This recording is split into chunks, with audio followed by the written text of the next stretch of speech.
And welcome back in, Wyoming Knuckleheads. This is another episode of Go Be Wyoming. I'm your host, Aaron Gray. I've got Carter Wells running the board and the cameras for me.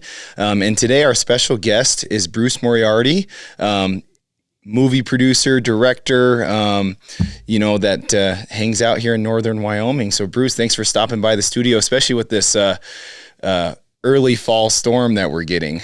Thanks for having me, boys. Did you bring your dog sled in? No, I brought my old truck. Yeah. I love that text. I was kind of like, that'd be a funny sight if you were coming in on a dog sled here to the studio. But I used a dog sled in Alaska once on a movie.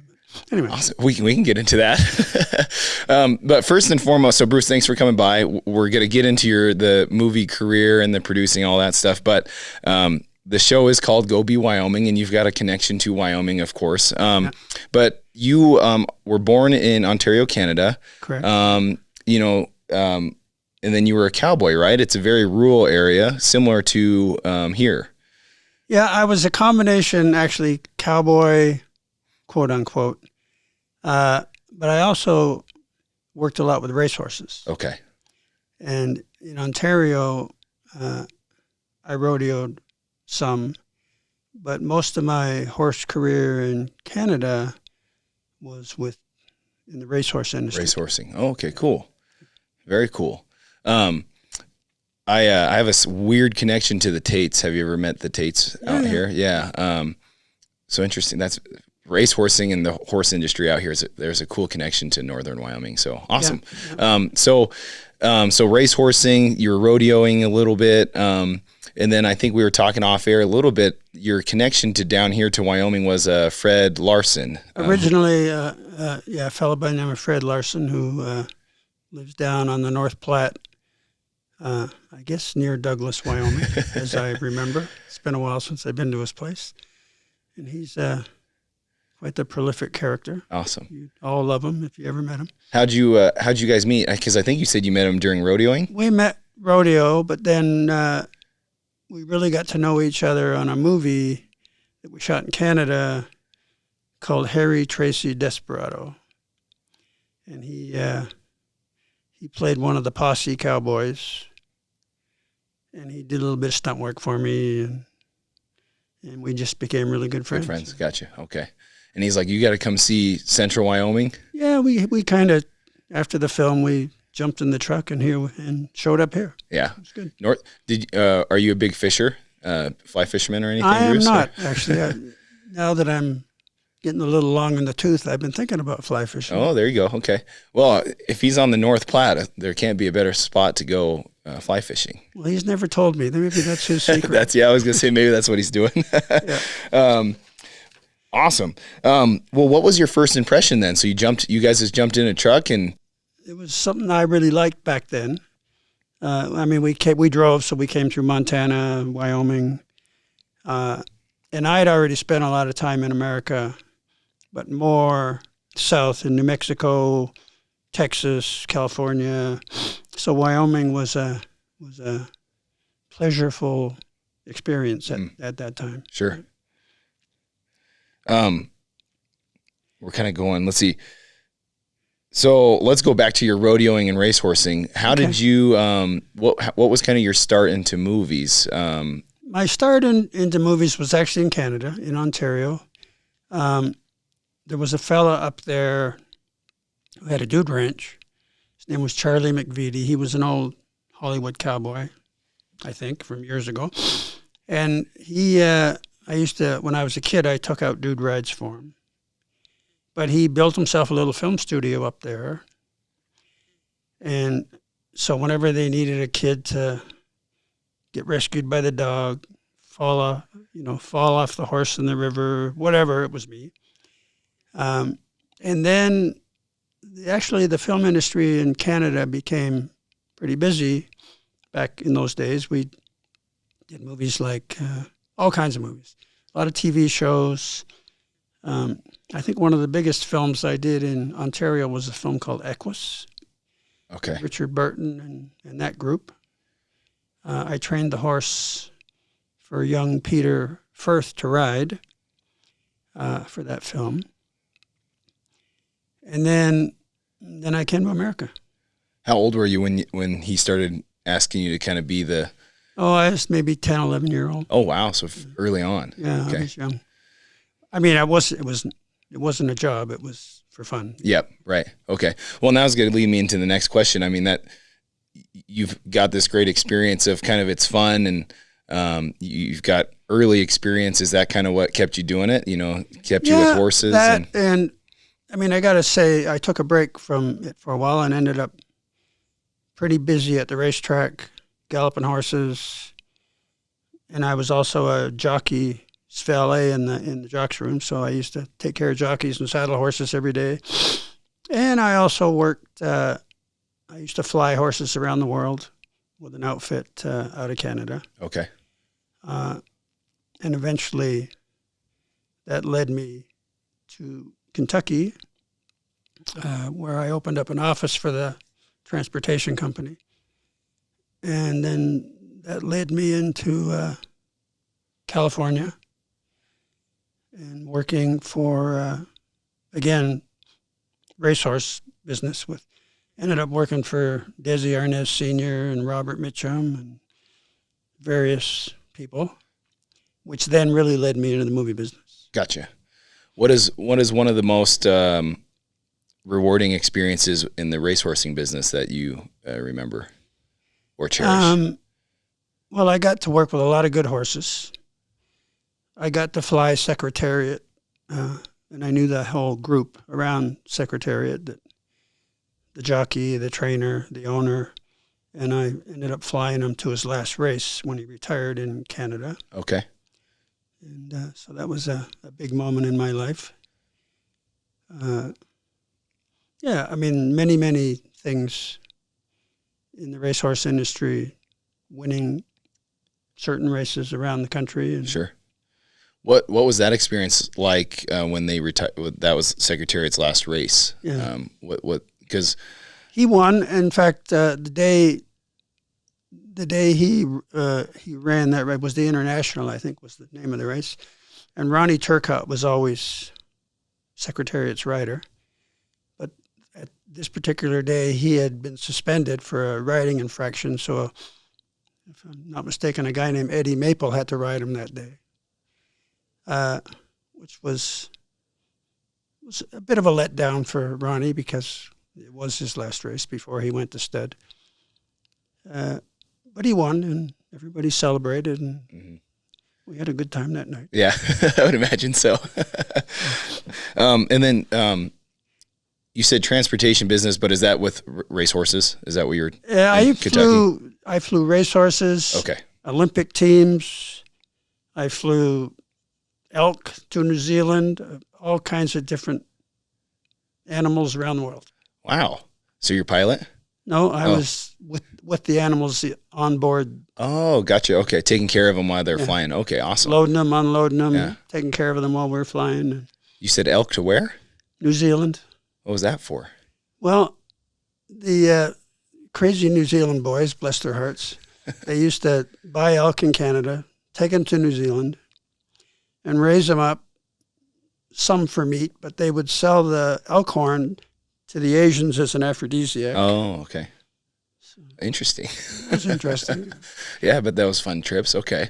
And then that led you obviously into California, still kind of doing the racehorsing, things like that. Racehorses and movies. I mean, I'd already done a couple of bigger movies in Canada before I went to California. Okay. So you kind of been dipping your toes and everything.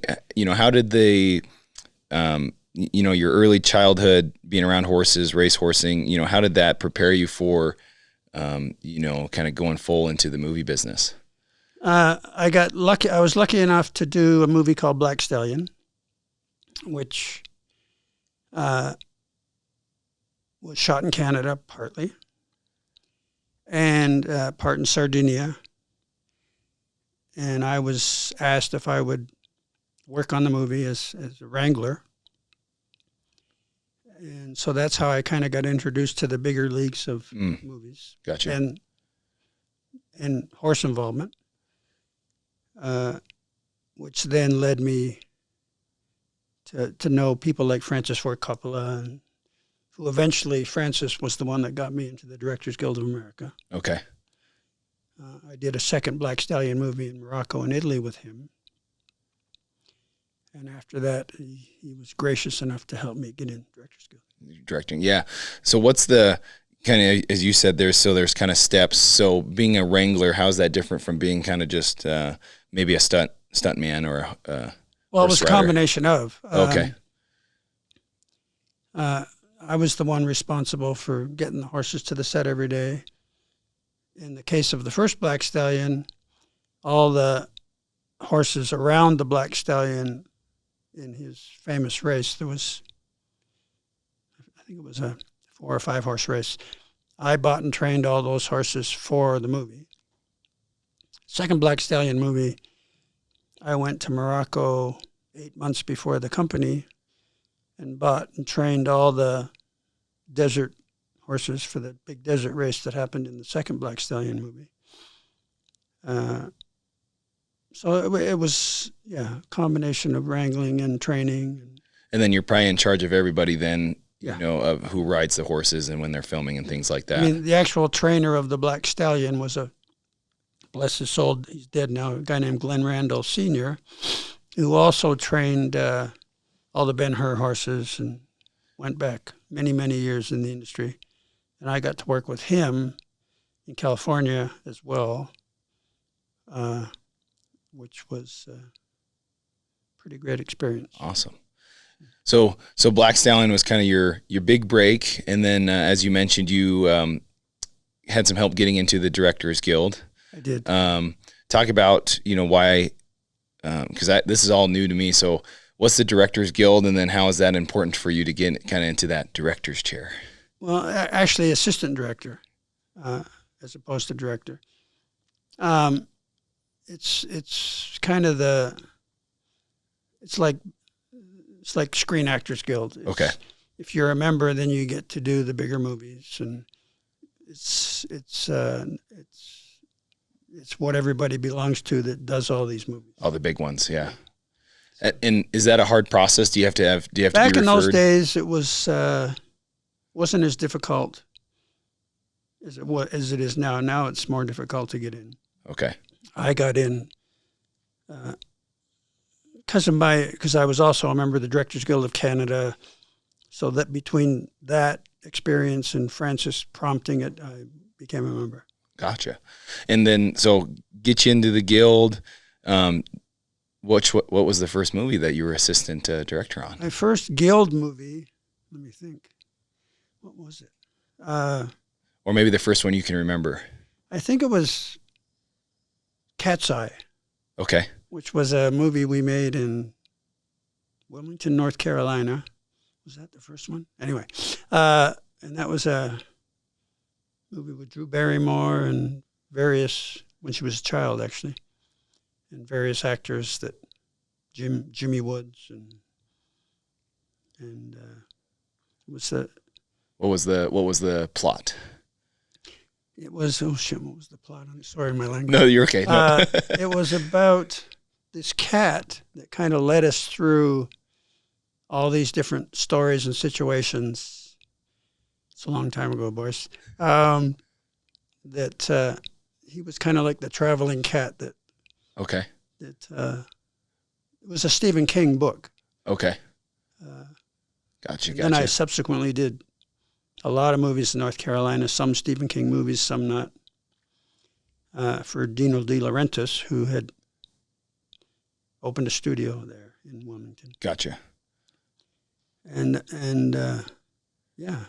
What is there any experience you remember from that movie, since it was your first kind of directing? Well, the fact that Drew had come from. She had come from doing E.T., if I'm not mistaken. So it was really her young years. And she was an interesting kid back then. Gotcha. There was all kinds of things on that movie. We had the Cujo dog, if you remember the Cujo movies. Yep. He was in the movie. It was kind of what introduced me to American film. everything else prior to that, other than the Black Stallion films, I had shot in Canada. Okay. As you were kind of talking, you have the Cujo dog, you've got Drew Barrymore. As a director, is it mostly like, what's mostly your job during a day, a typical day?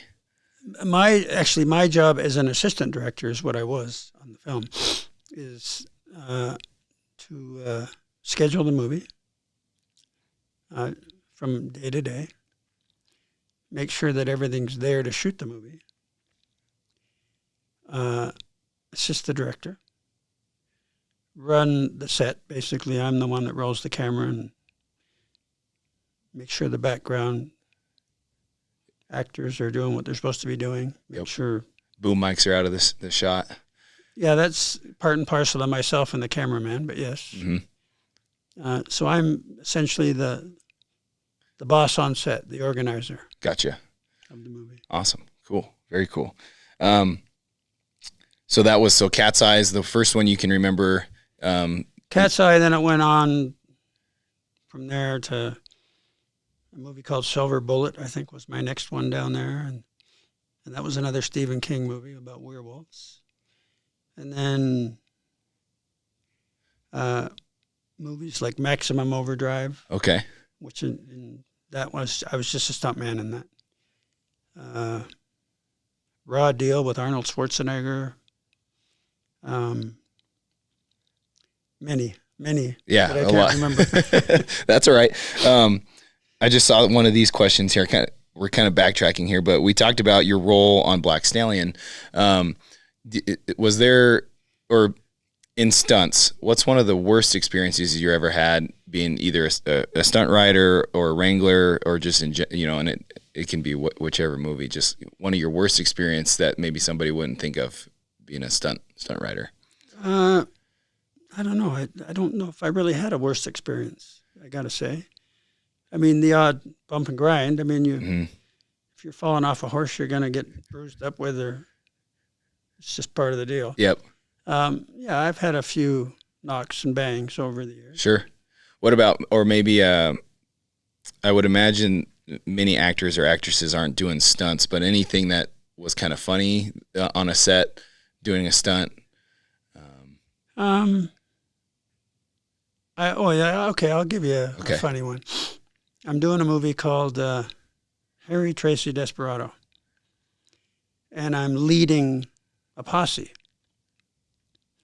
And I've got an actor on a horse, another wrangler, a couple actors, and me. And I need to ride up to this clearing, pull out a rifle, and shoot two people in the distance. Okay. And then wait for a bit of dialogue from the actor who I can't see because he's behind me. And then I answer him. Well, the dialogue never came. And I waited. And when I turned around, everybody behind me had been bucked off their horses because I guess my gunshots spooked all the horses. Spooked the horses. And they were all on the ground. So that was kind of a funny That was moment. kind of funny, yeah. Awesome. Well, going through, we'll kind of keep going chronologically, Okay. Which was the movie to you, and this could be as a stunt writer, as assistant director, that you were kind of like, yeah, this, like, I want to do this. This is something I want to keep doing. And it could have been on set. It could have been, I don't know, the success of the movie, but which one was where you're like, yeah, I want to keep doing this? I think I'd always had a desire to do it. So in the early days, I guess I got to say Black Stallion and those films were really instrumental in me wanting to stay in the industry. Okay. Because I like the process, I like the people, I like the adventure and the travel, and Still working with horses and even beyond working with horses, just the whole gathering a group of people together for 5 or 6 or 7 months, you become a family, and it was cool. It was a privilege to do it for me. Awesome. Yeah. kind of on the flip of the coin there, which movie where you're like, I don't want to do this anymore? Oh, shit. I've never admitted defeat on any film. Let's put it that way. So awesome. I've never said I don't want to do this anymore for any reasons other than maybe now as I'm older, I appreciate being home a lot more than I do being away on a movie. Yeah, for 5-6 months, yeah. Especially with the last couple of years we've had with COVID and things like that. Cool. No, that's awesome. That's a great answer. So cool. Okay, so we're still in North Carolina. Still in North Carolina. Like I say, I worked there for quite a while. And then while I was there, I bought a rather large horse farm in Ocala, Florida. And had the farm and worked in the film industry at the same time. Cool. I raised thoroughbreds in Florida for 20 years. And then eventually came to Wyoming.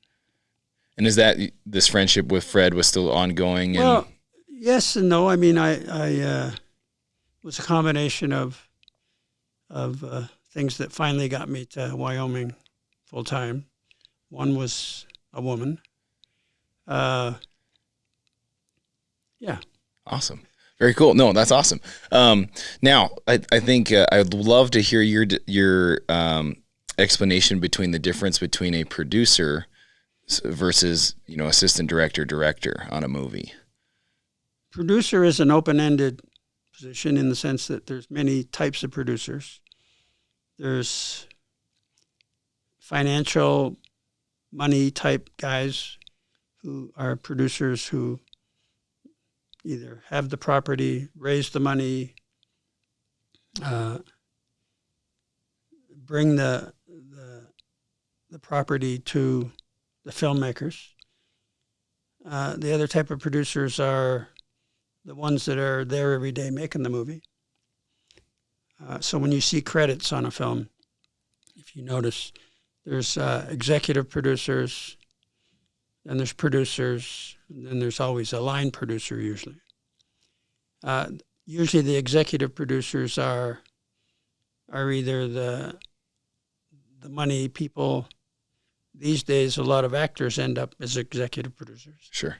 And then there's the day-to-day producer who's there every day who I work closely with. And then the line producer is really kind of the financial minder on set.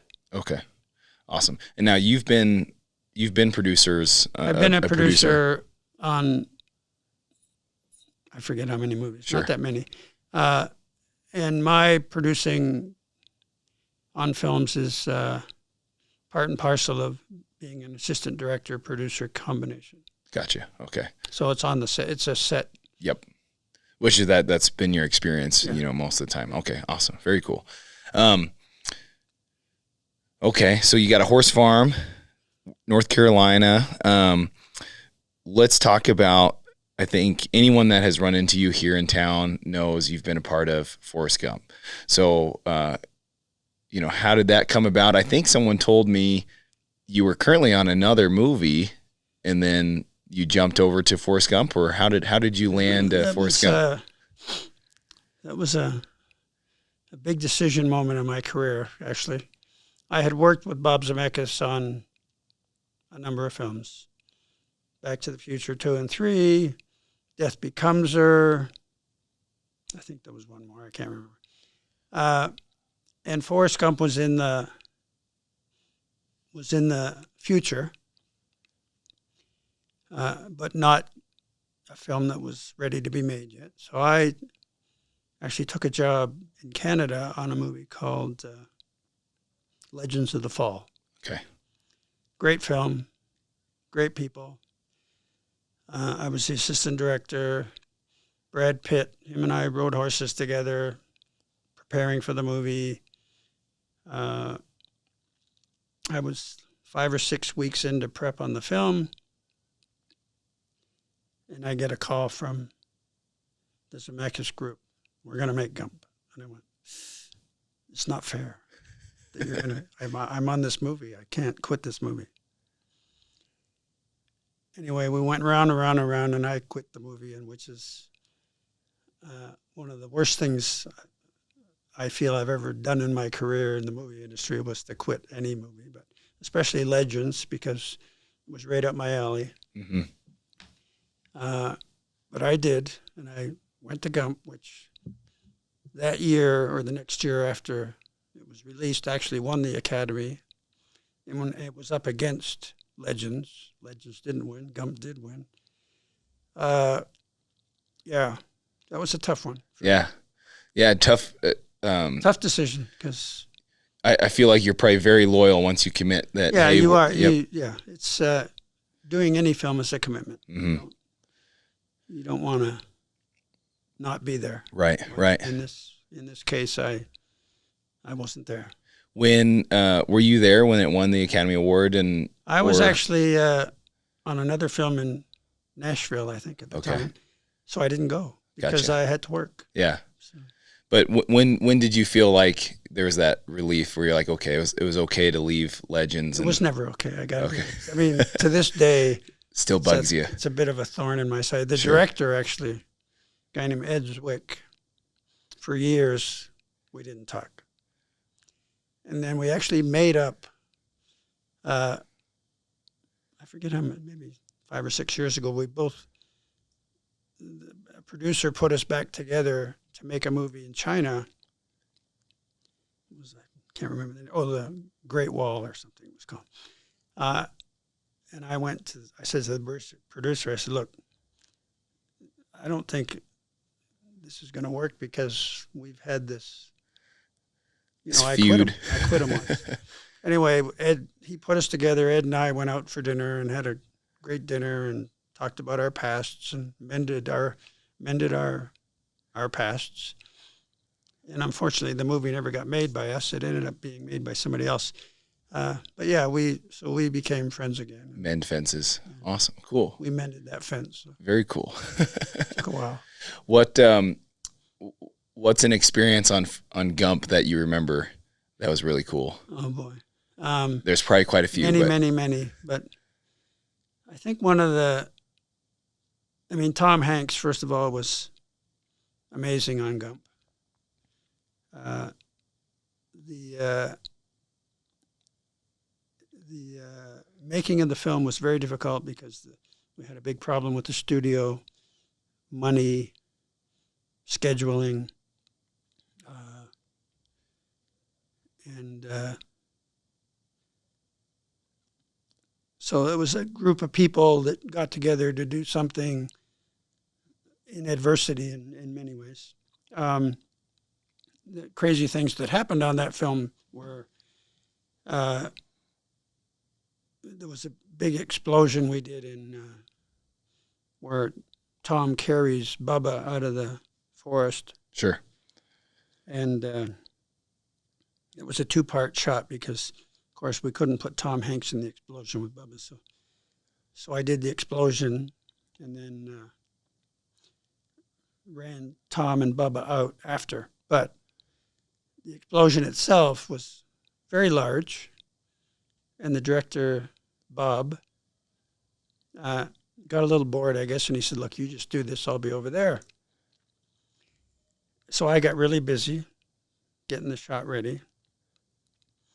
And when we were ready, because we had napalm and gas and gunpowder and everything else, I rolled all the cameras and blew the place up. Well, Bob wasn't there. Bob had gone to the bathroom. Oh, no. And didn't tell me. So he came back red-faced and a little pissed and soon realized that it was actually his mistake, not mine. But I think that ended up being quite a story around Hollywood for a long time. Sure. In fact, this series that's on Netflix now, The Movies That Made Us, the Gump episode has a reference to that moment. It doesn't use my name, thank goodness. That's good. Yeah, that was one of the biggest moments on Gump. One of the tenderest moments on Gump was the day he stood at Jenny's grave and talked to her, which is a memorable moment for me. But that particular day was a Saturday. It was a piece of equipment that didn't show up. So what I had planned to do that Saturday, I couldn't do. So I went to Tom. I said, look, can you do the Jenny grave scene today?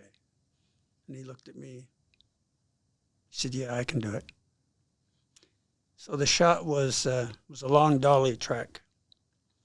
The camera started way back and pushed in slowly into Tom at the grave. The guy on the dolly was a guy named Moose, big strapping grip. Fun guy, but, pretty gruff. Partway through the shot, he started crying. The grip did. I'm going, oh no. So I made him push the dolly backwards so that Tom wouldn't see him crying. Sure. So that was a memorable moment, funny moment. Very cool. Yeah. And an impromptu, as you said, he had something and Tom else. pulled it off. I mean, yeah. Did such a great job. If you watch the movie, you'll see that. Fantastic. Yeah. Very cool. This interview with Bruce Moriarty is brought to you by Fly Sheridan. Save time, fly local. The Sheridan County Airport has reliable air service operated by SkyWest Airlines. With newly remodeled terminal, construction for additional parking, and daily flights to Denver, Sheridan is quickly becoming one of the busiest airports in the region. Book today via united.com. Save time, fly local, fly Sheridan. Now back to our interview with Bruce Moriarty. I do want to get to what you're doing now and what you do here in Sheridan, and kind of, you still work. Of course, we were kind of talking about that. I just wanted to name off. I kind of wrote down a list of movies that that were my favorite that I noticed that you've done. Okay. Another Tom Hanks one, Apollo 13. My dad is a big engineer, and he had contracts with NASA, so of course we've watched Apollo 13. That was a good one. Yeah. I wonder, I'm always curious, how did you guys do the space scenes and the set? And we actually, that was a twofold operation. We did some stuff on set on, not so much really wires, but just floating mechanically around the set. But the majority of the weightless stuff was done on what's fondly called by NASA the Vomit Comet. Okay. We actually built the sets. NASA let us go in the Vomit Comet. We built the sets in the Vomit Comet, which was actually a KC-135 built in 1958. So it was an old plane. The guy that flew it is the same pilot that used to piggyback the shuttle back and forth from California. Okay. So very competent crew. The little group of us that did that work was Ronnie Howard, the three actors, myself, a couple of camera guys, I think one grip. It was a very small bunch of guys. We had one electrician. We had to go and train at Pendleton and different places as if we were going to be astronauts. Sure.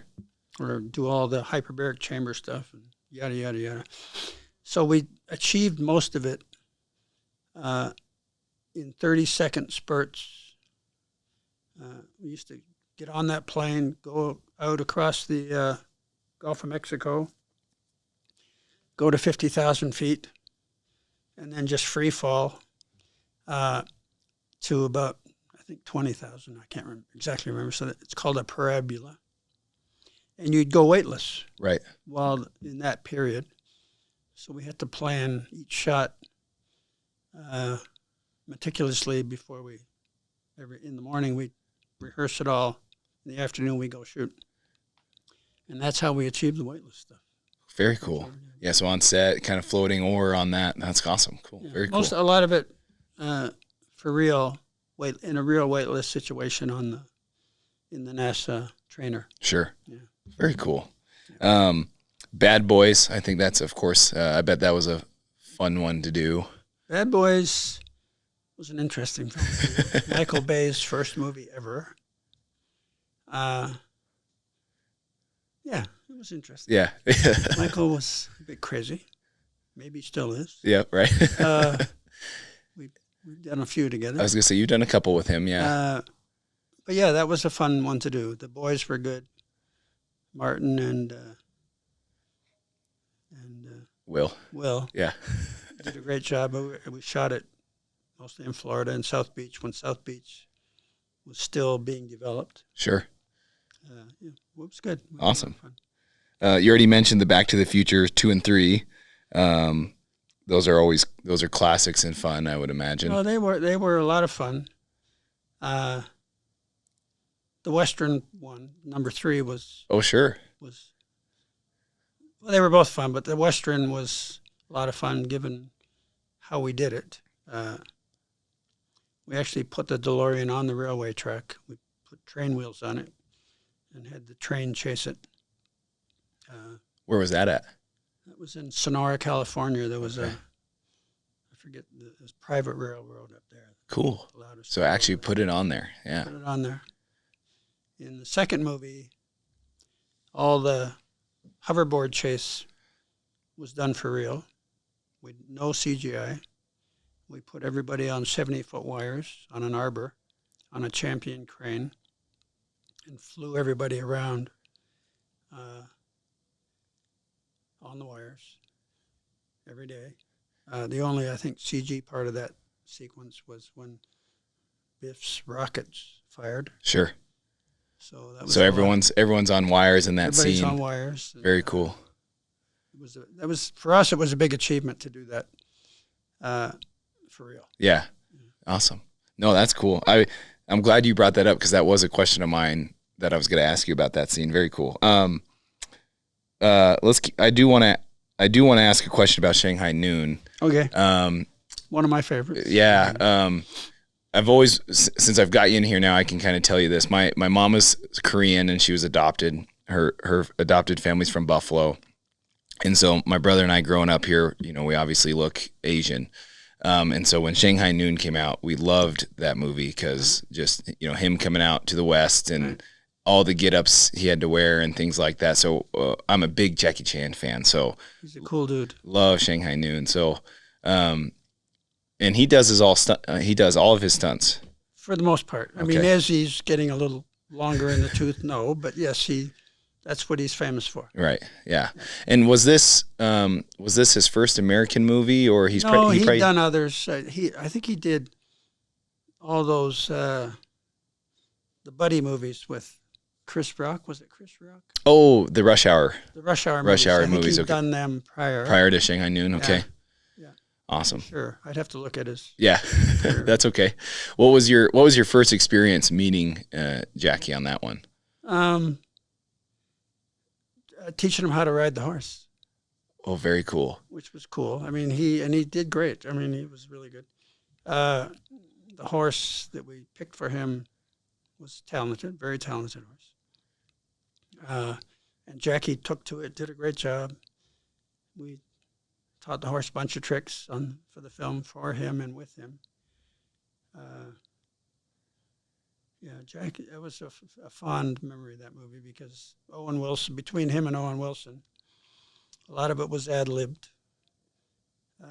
Okay. Improv with Owen especially. Yeah. And Jackie was just a pleasure. They were both a pleasure, but Jackie was amazing. Awesome. Well, and I'm remembering as you were talking about learning him how to ride the horse, and then the horse was talented. I'm remembering there's a lot of things go on in that movie. Yeah. Yeah. A lot of scenes with the horses, and awesome, very cool. Awesome. No, some funny stuff like Jackie trying to saddle the horse, and the horse ripping the saddle blanket off each time, so he can't put the saddle on. We had some fun moments. Very cool. Just as a sidebar story to that. Yes. When I became a citizen of America, I had to go to Casper to do an interview. And the guy that interviewed me was Korean. And he wasn't the best English speaker. Sure. But it all came about as it does, what do you do for a living and yada, yada, yada. And he found out that I knew Jackie Chan. Well, the whole interview, my whole citizenship interview that I had studied 100 questions for, knew all the answers, was thrown out the window because all he wanted to do was talk about Jackie Chan. That's funny. That's awesome. That's very cool. Well, people, we gotta ask. Like I said, I gotta ask because we were, my brother and I looked up to those movies a little bit, and very cool. Have you done any other movies with Jackie? No, I was meant to do one. What was the one he did in London not long ago? Oh, The Foreigner? The Foreigner, because the director on that's a dear friend of mine. And for budgetary reasons, they wanted to have an English guy do it instead of me, so I couldn't do it, which was a big disappointment for me. Oh, yeah, that's a good So film. we've never worked again. Oh. Together. We've stayed in touch, but we never worked. Haven't done anything after. Okay. Kind of moving through here, Casino Royale, bringing Bringing Daniel Craig into the industry. into 007. Yeah. No, that was another favorite. It was a long movie to make. We had fun. We traveled to many countries, as you do on the Bonds. Mm-hmm. I think, I don't know what everybody else thinks, but I still think Casino was maybe one of the better Daniel Craig Bonds. You definitely can't say it. I mean, it moonshotted him to have they're doing 5 now with him. I think. Yeah. When he's now done, he's done his Bond career now with this last one. Yeah. But I think Casino kicked it off well. Yes. And was one of the better Bonds of this time period. Mm-hmm. How did you guys do the? I think it's the last car scene when they flip his. We did it for real. We hold the record, or I don't hold the record. The stuntman holds the record for how many times that car flipped over. Because it's a real flip. It's a real flip. Yeah. How do you do that? I mean, we put a cannon in the car. Okay. Which is a thing that hits the ground and flips the car, and it went for a ride. Awesome. Yeah. Very cool. Yeah, it was good. Last one of mine that I noticed you did was Inglourious Bastards. Yes. That Brad Pitt movie. It is a Brad Pitt movie. It's a Quentin Tarantino movie as well, which is always a treat and a challenge all in one. What's your first memory of Quentin Tarantino? Quentin is an interesting cat. He's very talented. He wrote the script. He's as much a star as the actors are. I'll put it that way. Very cool. Well, awesome. Well, we've kind of talked a lot about these movies, but so what do you do now with your time? You would you say you're retired? How did you? Well, I'm retired somewhat. I mean, I'm still doing movies. Lately, it's been one a year. I think I recently did a movie called The Protege, which, for good or for bad, the long and short of it is, I started doing all these superhero movies, which took forever. And, Batman, Superman, Man of Steel, Spider-Man, Green Lantern, all these other movies, where you're gone for a long, long time on every project. So I looked at myself one day and I said, that's it. No more Men in Cape movies. I'm done. I want to be home more. So lately I've been doing, a dear friend of mine who I've done many movies with is a guy named Martin Campbell, who directed Casino. We did Zorro's together. We did a bunch of stuff. So these last 2 films I've done have been with him. Awesome. All in Europe mostly. And they're the right fit. They're like 5 months away, 5-6 months. And then I'm home. And it's, so that's been a treat. Awesome. Yeah, because you kind of, I think in the, I'd say last 10 years you've done, Man of Steel, the Justice League, I guess, Green Lantern, those superheroes that you mentioned. Yeah. Sure. So. And they're fun. I mean, don't get me wrong, and great experiences, but they just take a lot out of your life. Take a long time. Yeah. Time-wise. You're right. Well, talking about that, so you're home more. Home more. I'm involved in with the Ledoux Saloon Group. Mm-hmm. So we have one in town, and then we just acquired the Bozeman Trail in Bighorn. So Yep. So I'm part of that group. I don't other than I don't do much other than show up sometimes. Well, and I wanted to ask because your Fred Larson is kind of more central Wyoming. Yeah. How did you guys land on Sheridan? Northeastern Wyoming. Well, had you been through here before? Or? Yeah, I actually shot part of just a wee bit of a movie that ended up being called. It was the Viking movie. What was the name of that thing? It was called Eaters of the Dead originally. What did we end up? Oh, 13th Warrior. Oh, 13th Warrior. Okay. So we shot part of that here. We did some additional scenes here, which brought me back to Sheridan. Yeah. Awesome. And then just fell in love with it from being out here. Cool. And I like the people, and I like the town, and yeah, I quite enjoy it. And now I live out in Bighorn, and I'm happy. I'm a happy person.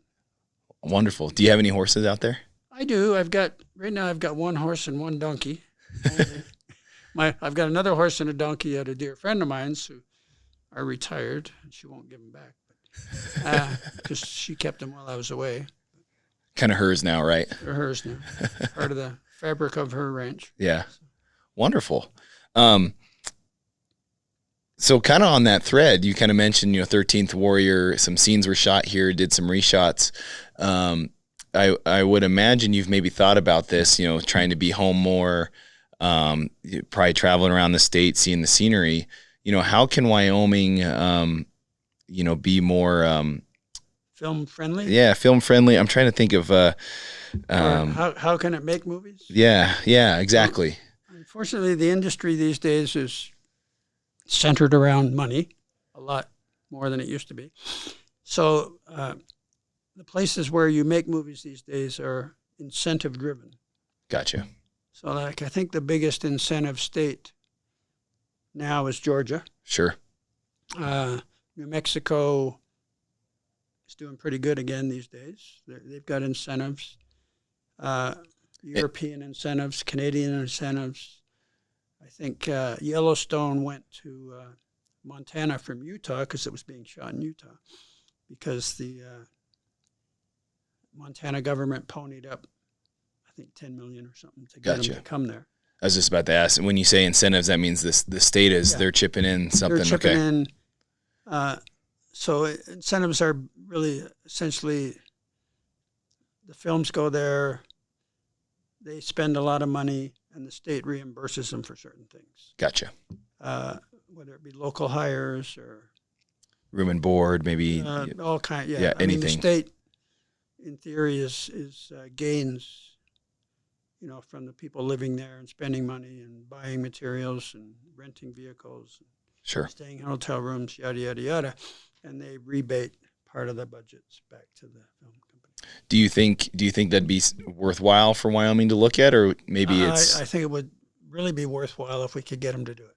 Yeah, it's been and I don't know who's going to see this podcast, but it's been an ongoing challenge and to get them to get interested in doing it. 'Cause sure. For a lot of us people who live in Wyoming that are filmmakers, of which there's many here, mm-hmm. The whole group of Sean Parker and Max Brown, and there's some talented people here. We were talking about like Kent Sherwood. I mean, you've got local talent that can. It'd be great to. There's many films that should be made here that aren't made here. They either go to Canada or they go to New Mexico or they go to Utah or wherever they go. So it's a bit of a, I'll call it a sad moment. Yeah. Sad thing. And we're working on it, but we'll see. Yeah. Well, and it's kind of a chicken and the egg. I mean, the state does maybe need to take the position that they'll pony up, but then like you said, well, somebody's got to commit to doing it. Yeah. People would come here if the state would pony up inincentive money. I mean, there's been bits and pieces done here. Mm-hmm. I think the state has a minimal incentive now, and I think I may be talking out of school, but I think they're discussing increasing that. Sure. But so far, nothing. Yeah. Or nothing of any consequence. Right. No, that's awesome. That's great to hear. And I love always love hearing people say why they love Sheridan is the people, And it's the people, it's the atmosphere. For me, I like the Bighorn Mountains. I live out above the polo field, and I get up every morning and I see wonderful things. Yep. Good. Not surrounded by people either. You've probably been around a lot of places where there's a lot of people. No, it's nice to have that seclusion yet be close to town. Awesome. Last couple questions. Like you said, you kind of pick one movie a year. Lately, it's been that way. What's kind of your process, your checklist of how you're picking one? Well, I've kind of just Martin Campbell, as I say, and we've been working together. So whatever he does, I do. Gotcha. I actually just turned down Expendables 4. Martin's not doing that, but they wanted me to come to Bulgaria and do Expendables 4, and I graciously said, no, thank you. Yeah. But yeah. Have you worked with any of those guys before, those actors? Yeah. No, I've worked with them. Yeah. Very cool. Schwarzeneggers and all that bunch. Yeah. Yep. Very cool. Now, are you working on a book, Bruce? I'm not working on it. Okay. We'll cut that out. A book about me? No. Or another book. Or just, I don't know if it's about you or about maybe talking about the movie industry, like stunts or... No, I'm not. Okay. We're kind of writing a script about, from a book. Okay.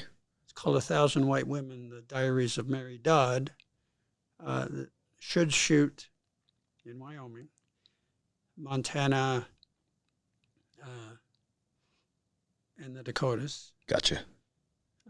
But we're still working on it. Gotcha. So working on the script from the book. Okay. From the book, yeah. And then anybody, great story. And anyone in the state legislature, it should be shot here in Wyoming. So it should be shot here. We should be speeding that up. Unlike Longmire, which should have been shot in Wyoming. Yes. Shot in New Mexico. And different films. Yeah. Very cool. Awesome. No, that was great. We learned a whole lot about all different movies and your story. That was great. I do want to say, have you talked to Tom Balding before, Bruce? Tom and I are dear friends. Okay. And Sam Morton and I are good friends. Awesome. So Tom's told you that one of the reasons he wanted to move out here is Black Stallion. Okay, cool. Very cool. I thought that was a very cool story when he was in here. But Bruce, just to finish out, what do you love about the state of Wyoming? It can be Sheridan. I mean, you're part of two businesses, somewhat retired, but you talked about the people, but what else do you love about, being out here and just taking in the scenery? I just, I don't know. What do I love about Wyoming? I like the fact that there's only one area code, that there's not many people, and the people that are here want to be here. Which I think is important to the atmosphere of the whole place. Mm-hmm. I love the wildlife. I love the scenery. It's home. It's home. It's become home. I've been here full time since, I think, 2005. Okay. Not that long ago, but... Yeah. And I don't think I'd ever leave. Wonderful. I think I'm here for good. Yeah. That's great. We love hearing that. Well, Bruce, thank you for your time. We really appreciate it. I know you're a busy guy, and then the snow today, like we were saying, that we were kind of worried yesterday if it was going to keep coming down. Yesterday was a bit of a challenge. Yeah. But actually, today wasn't bad. No, today was okay. Yeah. Well, I appreciate it, and I do want to give. I'm going to give my wife a shout out because you know her from for a long time at Starbucks, and she graciously let me get in contact with you, so I really appreciate that. She's a good girl. I've been watching you guys actually with your training and your. Oh yeah, personal training, and she's working out with me. Yeah. You want to get up that early and come with us? No. I'll train at home. Yeah, that's all right. I think I'm fine. What I do at home. Wonderful. Well, that's Bruce Moriarty. Bruce, thanks again for stopping by. Well, thanks for having me. We interrupt this interview for one of our amazing partners, DYT Solutions. DYT Solutions is a locally owned and operated digital marketing agency responsible for helping brands like GoBYO establish a digital footprint and other marketing services across the Rocky Mountain region. Learn more about their team and services at dytsolutionswy.com to learn more how they can help with your digital business and marketing services.